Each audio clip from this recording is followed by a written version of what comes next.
চান করবি না? হ্যাঁ, চান করবি না? চল চল, শালা ছেলে একটা বটে পেয়েছে। হ্যাঁ, চান করবি না? হ্যাঁ, আর কতদিন চান করবি না? হ্যাঁ, মানুষ পাশে থাকতে পারেনি, চান করবি না? হ্যাঁ? কি হয়েছে তোর? হ্যাঁ? শালা ছেলে বটে একটা। মা চল, শালা বেটা, শালা শালা চান করবি না? হ্যাঁ, তোর কাছে বল বাইরের জলে চান করাবো, দেখ ঠান্ডা লেগে যাচ্ছে। শালা দেখ দেখ, এই জলে চান করাবো আজকে আমি। হ্যাঁ? শালা তোর মা আমাকে দেখে ভয় পায় জানিস, এই জলে বস। কি কি কি হলো? কে? আর বলিস না ভাইপো, একে চান করাতে কি যে ঝামেলায় পড়েছি। কেন, কি হয়েছে? আরে সেই ছেলেটাকে আছে 1 মাস ধরে চান করেনি, তার মাও পারছেন তাকে নিয়ে বেরোতে বাইরে। চান করুন বলছি। হ্যাঁ, এই উঠ রে, চান করেনি বলোনি আর। আমার এখানে ওষুধ আছে। হ্যাঁ, কি বলো, ওষুধ আছে? একবার জল উথাল পাথাল করে দে। হ্যাঁ, ছেলে চান করবে তো আমার?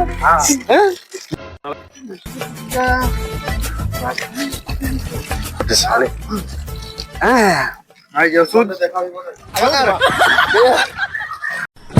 চান করবে না, চান শালা। জলের উপরে। হ্যাঁ, এবার চান করবে তো? হ্যাঁ, ওকে, কি বলো? হ্যাঁ তুমি দেখো। কি যে ওষুধ দিল, শালা ছেনা চান করতে লাগলো। হ্যাঁ, বাবার বাবা, কাকা দেখলে তো ওষুধের পাওয়ার। এটা ওষুধের পাওয়ার মানে কি ওষুধ রে? এটা ইচ্ছি করছে, হেচ্চাক হেচ্চাক।